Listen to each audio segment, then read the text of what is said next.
Guys, അപ്പോൾ എന്തായാലും ദീപാവലിയൊക്കെ അല്ലേ. ഇപ്പോൾ ദീപാവലിയുമായി ബന്ധപ്പെട്ട സുപ്രീം കോടതിയുടെ ഒരു ജഡ്ജ്മെൻറ്റ് ത്രൂ പോവാമെന്ന് വിചാരിച്ചു.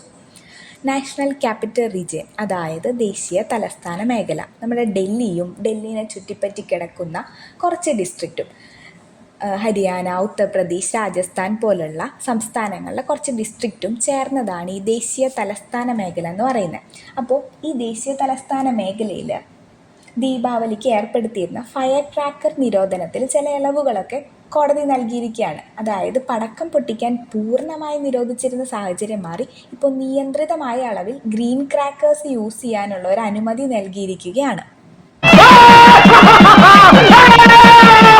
ഉത്തരവ് ഒരു ടെസ്റ്റ് കേസ് ബേസിസിൽ ഒക്ടോബർ 18 മുതൽ ഒക്ടോബർ 20, 2025 വരെയാണ് പ്രാബല്യത്തിൽ വരിക. നീരി, അതായത് national environmental engineering research institute അംഗീകരിച്ച ഗ്രീൻ ക്രാക്കേഴ്സ് മാത്രമേ വിൽക്കാനും ഉപയോഗിക്കാനും പാടുള്ളൂ, അതും ടൈം ലിമിറ്റ്സോടുകൂടി.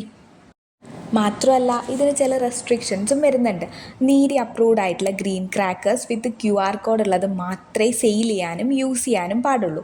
പിന്നെ അതുപോലെ തന്നെ ടൈം ലിമിറ്റും പറഞ്ഞിട്ടുണ്ട്. Morning 6 AM to 7 AM night 8 PM to 10 PM വരെയാണ് നമുക്ക് യൂസ് ചെയ്യാൻ പാടുള്ളൂ. അതും പറയുന്നത് on the day before and the day of ദീപാവലിയാണ്. പിന്നെ അതുപോലെ തന്നെ ബേരിയം അടങ്ങിയതും പിന്നെ അതുപോലെ ഒന്നിച്ച് ചേർത്ത് വെച്ച് ലാരിസ് പോലുള്ള പടക്കങ്ങളും പൂർണ്ണമായിട്ട് നിരോധിച്ചിട്ടുണ്ട്. ഓൺലൈനായിട്ട് വിൽക്കാനോ മേടിക്കാനോ പാടില്ല.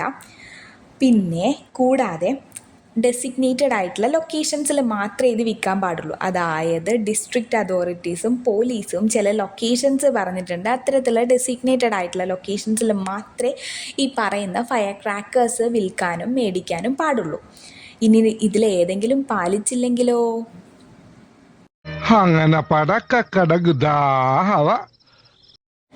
ഇതൊന്നും കൂടാതെ ഈ നിയന്ത്രണങ്ങൾ കർശനമായി പാലിക്കുന്നുണ്ടോയെന്ന് ചെക്ക് ചെയ്യാൻ വേണ്ടിയിട്ട് പോലീസ് അധികൃതരും ജില്ലാ ഭരണവും കൂടിയിട്ട് പെട്രോളിങ്ങും നടത്തുന്നുണ്ട്. ഇനിയിപ്പോൾ എങ്ങാനും നിയമലംഘകരെ കണ്ടുപിടിക്കുകയാണെങ്കിൽ അവരുടെ ലൈസൻസ് ക്യാൻസലേഷൻ വരെയുള്ള കാര്യങ്ങൾ വരെ സംഭവിക്കാം. അപ്പോൾ എന്താണെന്ന് വെച്ച് കഴിഞ്ഞാൽ എൻവയോൺമെൻറ്റൽ പ്രൊട്ടക്ഷനും ട്രഡീഷണൽ ആൻഡ് കൾച്ചറൽ സെൻറ്റിമെൻറ്റ്സും മാത്രമല്ല, ഇത്തരത്തിലുള്ള വ്യവസായ മേഖലയിലെ തൊഴിലാളികളുടെ ഉപജീവന മാർഗം സംരക്ഷിക്കാനും ഇതെല്ലാം കണക്കിലെടുത്തുകൊണ്ടാണ് കോടതി ഇത്തരത്തിലുള്ളൊരു ജഡ്ജ്മെൻറ്റ് പുറപ്പെടുവിച്ചിട്ടുള്ളത്.